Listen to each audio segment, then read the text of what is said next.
Bienvenidos a un nuevo capítulo del Mundo que se avecina. Estamos en el bloque sobre el gnosticismo, el nuevo gnosticismo que nos invade en el pensamiento contemporáneo, y lo estamos haciendo de la mano del profesor Stefano Abate. Muy buenas, Albert. Bienvenido, Stefano. Muchas gracias. Él es profesor de Filosofía de la Historia, Filosofía Social en el Abat Oliba en Barcelona, San Pablo CEU. Y quedamos en el último capítulo, la semana anterior, nos quedamos ahí en el tema del control, ¿no? Y estábamos viendo cómo la revolución gnóstica finalmente necesita implementarse, ¿no? En lo político, en lo económico, ¿verdad? Y queríamos abordar en este capítulo, pues bueno, cómo ese gnosticismo también se traduce en la nueva gobernanza, en esa idea de gobernanza global, en las agendas, ¿no? de ese reseteo, del nuevo reseteo, ¿no? En la Agenda 2030, Objetivos de Desarrollo Sostenible, etc., ¿no? Y por tanto quería un poco empezar nuestra conversación esta semana sobre cuáles crees que son las aplicaciones prácticas de esta revolución gnóstica, ¿no? En lo político y en lo económico. Bueno, es una pregunta complicada, pero lo vamos a intentar, Albert. Vamos a intentarlo. Creo que la revolución gnóstica, como decíamos, necesita unas causas, ¿no? Unas causas con las cuales puede manifestar su superioridad con respecto a los demás, ¿no? Y además, con el tema del poder, yo creo que está muy vinculado en el sentido de que el poder necesita manifestarse de una manera tal que las personas, como decía Hobbes, no tengan necesidad de enfrentarse a él. El poder real, el poder que se plasma en la modernidad filosófica es un poder que no necesita el choque para saber quién manda. ¿Es sutil? Es sutil y es cada vez más etéreo. Claro, porque la cuestión de la libertad, que es un tema así muy presente en la modernidad, claro, ¿cómo eliminamos que la tendencia al dominio, cómo eliminamos la tendencia al enriquecimiento personal, ¿no? Al egoísmo? Entonces, la modernidad lo que ha querido hacer es como quitar el sujeto de poder, ¿no? Poco a poco. Y tanto es así que primero fue el derecho, ¿no? El derecho como la forma de gobierno, que era una forma impersonal, sí, de gobierno. Luego ha sido la forma económica, con el tema del dinero, siempre con la idea de que el poder necesita de algún modo ocultarse para realmente mandar, ¿eh? Porque es mucho más fácil no ser enfrentado. El oligarca camuflado, sí, ¿no? Que hay un libro, sí, de bueno, Pica Aguilera. Sí. Es mucho más fácil no ser enfrentado, sí, no tener el choque para saber que yo mando si tú no me ves, evidentemente. Y es un poco lo que se remonta hasta a Platón, ¿no? A Trasímaco, esta idea del poder como pastor, ¿eh? El pastor que no cuida las ovejas, sino que solamente las quiere por la lana, ¿no? Quiere esquilmarlas. Y Trasímaco le dice esto y hasta increpa, ¿no? A Sócrates le dice que la nodriza no le sonó la nariz, ¿no? Porque Sócrates piensa que el poder está hecho para la prudencia, para gobernar, ¿no? En cambio dice Trasímaco, no es así. Este poder nunca ha cambiado, el poder es esto, el poder en este mundo, del mundo este, es un poder que tiende a esta libido dominandi, a este dominio sobre todos y todas las cosas, ¿no? Entonces, ¿de qué modo la gnosis hace que esto se mantenga pero sin que se vea? Pues lo permite porque la forma del poder, la forma que permite regular a todos, es una técnica en realidad, es una técnica que hace que todas las personas estén sometidas y a la vez no sepan que están sometidas. ¿Y cuál es la fuerza capaz de hacer esto? ¿Cuál es la fuerza que puede gestionar todas las libertades sin ser gestionada? Pues esta fuerza me parece que en el mundo de hoy es la fuerza del capital. O sea, el capital tiene esta capacidad de poder realmente intercambiarse con todo. Toda libertad es perfectamente comprable y vendible. Y como decía Marx, ¿no? El mundo es un sistema de mercancías, es un conjunto de mercancías y el hombre es una mercancía más. Y por esto simplemente hace falta añadir una cantidad a cada sujeto. Ponerle valor. Poner valor, para que hacemos la ecuación marxista, ¿no? Que alfa x igual beta y. Es decir, a cada cosa con una magnitud podemos intercambiarla. Y eso es un poco lo que está pasando, Al final, ¿quién manda hoy? Pues es difícil decirlo, ¿no? Es difícil encontrar dónde está el poder. ¿Nos mandará un algoritmo? Bueno, eso sería un gran ensueño gnóstico, ¿no? El ensueño de que una técnica pueda mandar sin que la libertad le afecte, ¿no? Sin que la libertad humana como facultad pueda estar ahí interfiriendo en el mando, ¿no? Y además es una capacidad de abarcarlo todo. El dato podría realmente preverlo todo y por esto decidir sobre nuestros destinos. Y de algún modo esto es un ensueño, ¿no? Pero cada vez es más real este ensueño, no está muy lejos. ¿Lo ves cercano? Yo creo que hay una élite económica que está muy unida a estos ensueños técnicos de Big Data y de capacidad, ¿no? También económica para poder fomentar y promover esto, y que está en camino de poderse implantar, yo creo. Estamos delante de los que se definen como una comunidad también especial para cambiar a la humanidad, esa nueva humanidad, ese nuevo mundo, como podría ser, por ejemplo, el Foro Económico Mundial, ¿no? Que está planteando precisamente esa idea de nueva gobernanza tecnológica, ¿no? A nivel global, ¿no? Respaldada por la tecnología, por estos grandes avances, ¿no? Que van a permitir a la inteligencia artificial, incluso, ¿por qué no? Tomar decisiones y organizarnos de momento, ¿no? O esa hibridación que comentábamos en otros capítulos de la persona y la máquina, esas ensoñaciones las están teniendo ya líderes que, bueno, que se reúnen, que tienen ahí sus foros, no sé si se esconden o no, no sé si son esos líderes o oligarcas camuflados, pero que cada vez son más presentes, digamos, en nuestro mundo, y que tal vez están soñando a que el gran dictador pueda ser de esa globalización casi ciberleviatán, ¿no? Como dice Lassalle, el profesor Lassalle, sea una inteligencia artificial, y en cambio ellos estar detrás. Bien, cuando digo ellos me refiero a los poderes económicos, financieros, etcétera. Yo creo que hay, por parte de una cosmovisión muy común en mucha parte del mundo, casi diría global, de una desconfianza hacia las personas que mandan, una desconfianza bien asentada, porque finalmente hay una tendencia del poder a hacer esto, ¿no? Y por esto es tan curioso no ver en la Iglesia santos que fueron políticos, ¿no? Como San Luis IX, no sé. La cuestión es que hay algo en el poder que se corrompe fácilmente y que las personas ya han entendido que esto es así con todos. Entonces, cuánto más liberador sería que venga a salvarnos, a gobernarnos un algoritmo, un dato. Inteligencia artificial. Ahora es cierto, yo creo que este ensueño siempre esconde una tendencia del poder que es muy típica de la modernidad y posmodernidad, de ocultarse. Es decir, el poder es efectivamente humano, en el sentido que siempre hay detrás del algoritmo, del data, hay un hombre que está haciendo las cosas, ¿no? Es irresolvible con... Cuando hablamos de hombre te refieres a varón y mujer. Sí, hablamos de un ser humano. Entonces, hay algo ahí que el poder busca ocultarse para poder también gobernar con más fuerza estas libertades humanas que son tan desviadas e incapaces de bien. Y creo que las personas ya piden esto de algún modo, piden que alguien venga a gobernar sin tener este interés de parte, como diríamos los revolucionarios franceses, interés de parte, ¿no? Usted manda porque quiere, o hasta Platón lo dice, ¿no? Deberían gobernarnos los que no quieren gobernarnos, los filósofos. Entonces, yo creo que estamos preparados para que cuanto más no se vea el poder, cuanto más neutral, entre comillas, sea el poder, tanto más las personas podrán aceptarlo. Por lo tanto, en esa confluencia que podríamos realizar del mundo feliz de Huxley y del 1984 de Orwell, ¿no? En esa idea totalitaria del poder, en ese ciberleviatán, ¿no? Que comentábamos antes, que podría constituirse a partir de los algoritmos, de la inteligencia artificial, ocultando el poder real, ¿no? Que hay detrás, financiero, humano, ¿no? ¿Tú ves esa confluencia? Es decir, estas dos obras literarias nos están hablando más de nuestro tiempo que no incluso del tiempo para el que pensábamos que era, ¿no? El siglo XX. Pues han sido muy proféticas, ¿no? En muchas cosas. Sí. Y me parece que también esto de la soma, ¿no? De Huxley, sí, de la droga que la gente tomaba. Claro, ¿no? Claro. ¿Cuál podría ser ahora el soma? Bueno, yo creo que las narrativas tecnocientíficas, ¿no?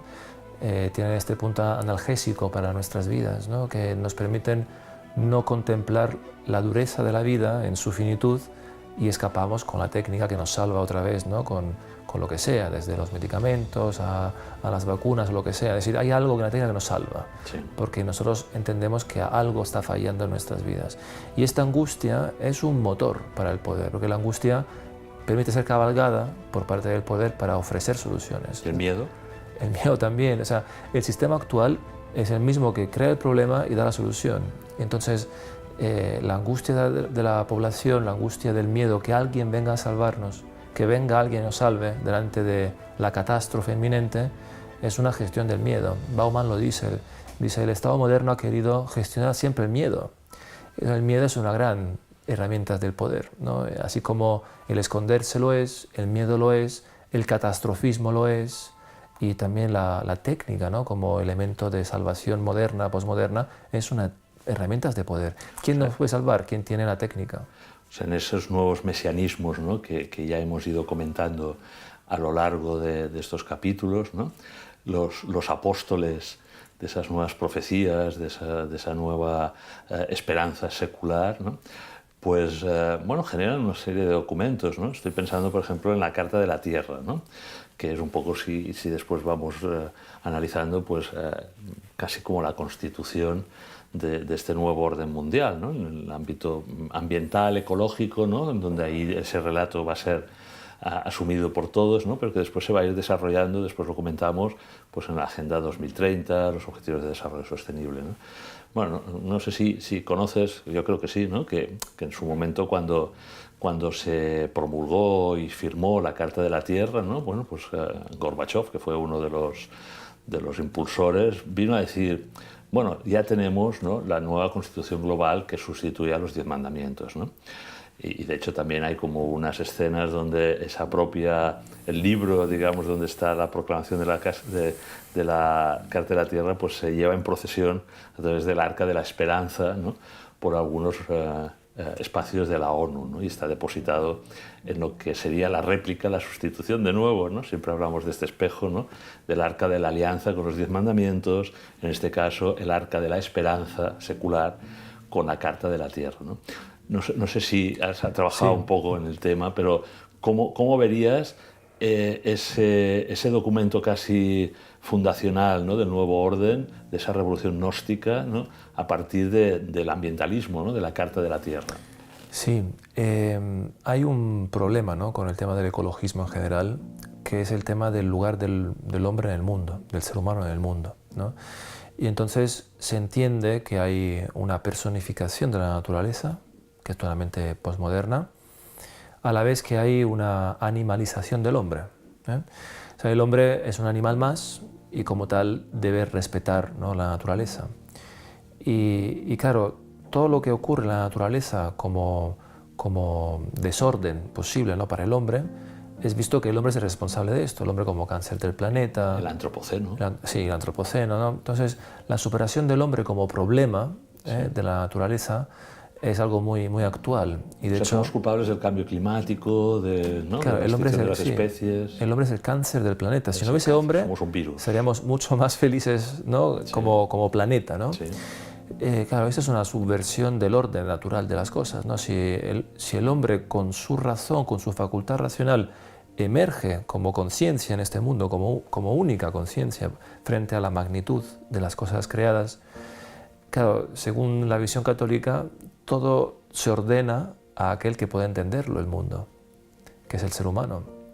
En cambio, en esta visión totalmente antirracionalista, antihumana, que es una reacción, ¿eh? O sea, esto es una reacción a los ensueños racionalistas de la modernidad, ¿no? Al fracaso de la modernidad, que se viene a decir que el hombre en realidad debería moverse, quitarse del centro, para dejar que la naturaleza siga su curso, ¿no? ¿Un ecocentrismo, sí. Un biocentrismo sería esto? Yo creo que sí, Es un endiosamiento de la tierra misma, ¿no? De la naturaleza como principio pagano, no como principio cristiano. ¿Y ahí el gnosticismo cómo jugaría? Bueno, el gnosticismo ahí es complicado, ¿no? Porque realmente cuando la naturaleza en cuanto tal para la gnosis es malvada, ¿no? Sí. Es una caída. Sin embargo, en su estructura global, ¿no? Entendida como una cierta diosa, quizás, se puede ver algún paralelismo. Pero en general la materia para la gnosis es mala, ¿no? La madre tierra, ¿no? Que sería como, bueno, hemos hablado de la Carta de la Tierra, hay una influencia importante en ese endiosamiento, ¿no? De lo que es el propio planeta, ¿no? Como organismo vivo, Gaia, etc. Ahí hay alguna traza gnóstica o crees que ese es otro relato? Yo creo que ahí estamos en otro caudal, diríamos. En otro ¿no? caudal, ¿no? Pero es cierto que todo el paganismo en general, ¿no? Con este ensalzamiento de la madre tierra, de este ecologismo, lo que ahí yo veo es un odio a lo humano que es ciertamente gnóstico, ¿no? Y ahí también... En sus ramas más radicales. En su rama más radical, evidentemente. Sí. Y ahí creo que confluye, ¿no? Esta idea malthusiana acerca del hombre, ¿no?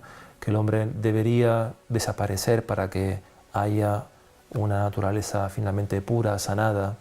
Hay un cierto eco, quizás menos de que otros lugares, pero también se puede ver, yo creo. ¿Un cierto eco o estamos tocando un tema tabú de nuevo, ¿no? Que sería, bueno, muchos han venido a decir que la Agenda 2030 con sus objetivos de desarrollo sostenible, los 17, ¿no? Que yo creo que suscribiríamos todos en sus enunciados, ¿no? Pero que realmente hay como esa necesidad, ¿no? De disminución de la población, ¿no? Y que por tanto algunas de las acciones y medidas, ¿no? Que implementan estos 17 objetivos de la Agenda 2030 realmente una de las objetivos claros, ¿no?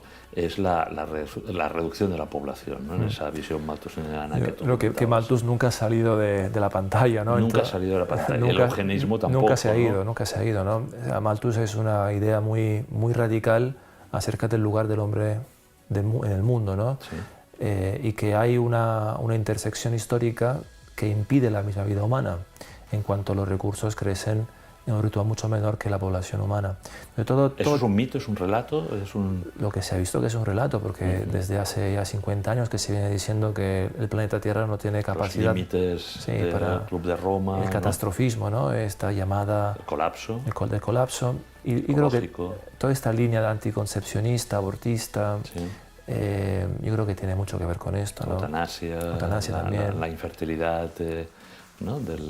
Todo esto va en la línea. Yo creo que sí, cuando vemos indicios que apuntan a un mismo lugar, cuando se dice que el hombre, si fuera menos en la población, sería más sostenible todo, Malthus ahí está evocándose, yo creo, vamos. Bueno, tenemos una reencarnación de Malthus en Harail, ¿no? En Yuval Harari, que dice claramente, ¿no?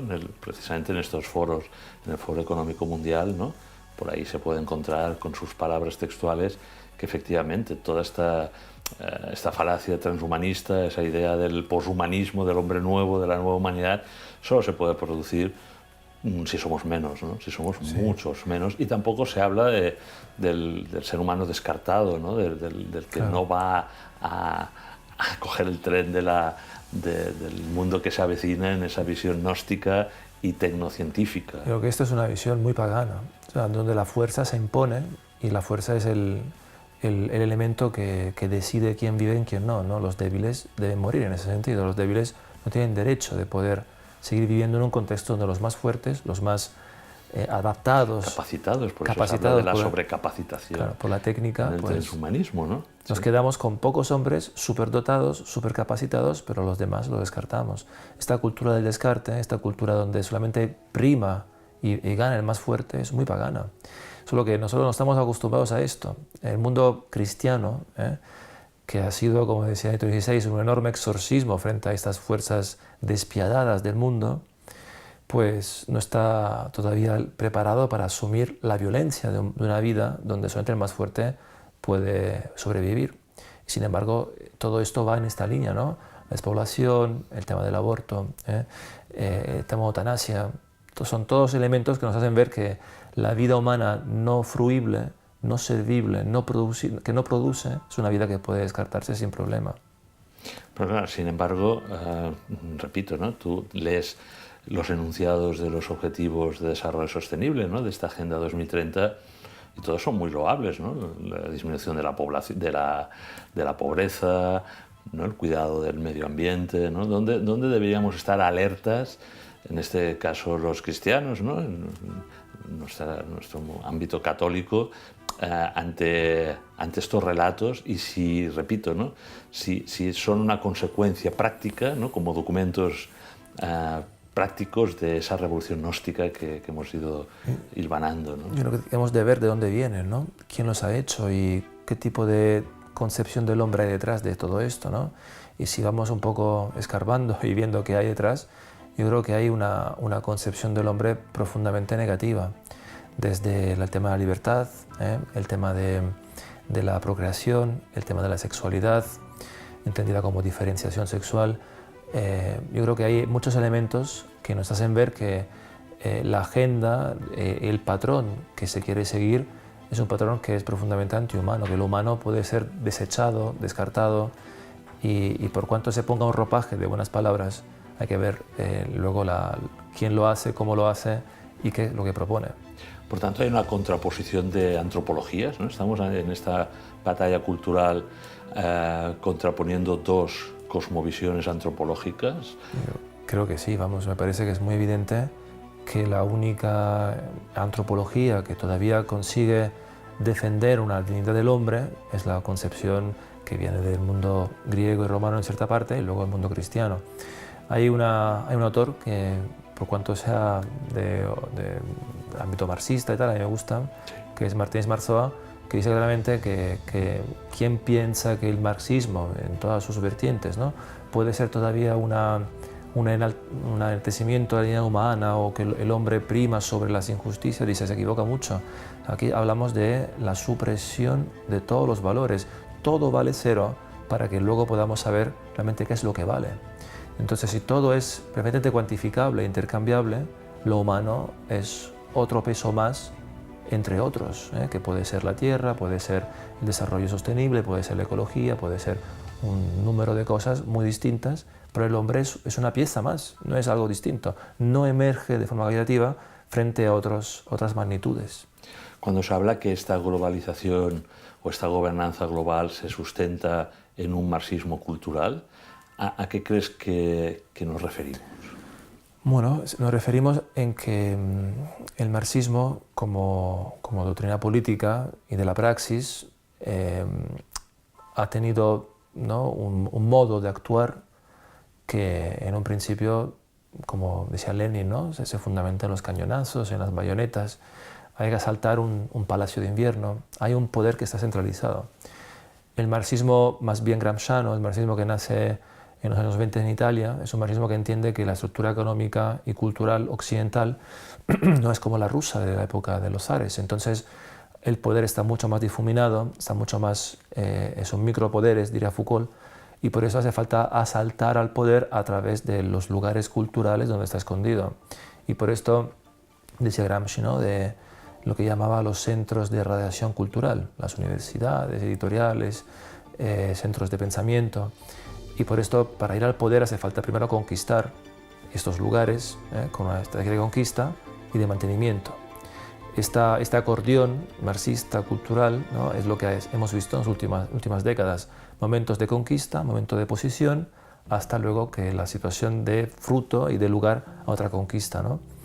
Y entonces hoy la batalla no se juega tanto en los palacios, como decía Marx quizá, se juega más bien en la batalla cultural, en la batalla de las ideas, en la batalla antropológica, en las universidades, donde el patrón cultural es lo que luego fundamenta el mundo simbólico. Y por esto yo puedo controlar mejor una población, puedo hacer pasar mis ideas si tengo ganado primero su mundo simbólico a nivel prerracional. No hace falta que piense.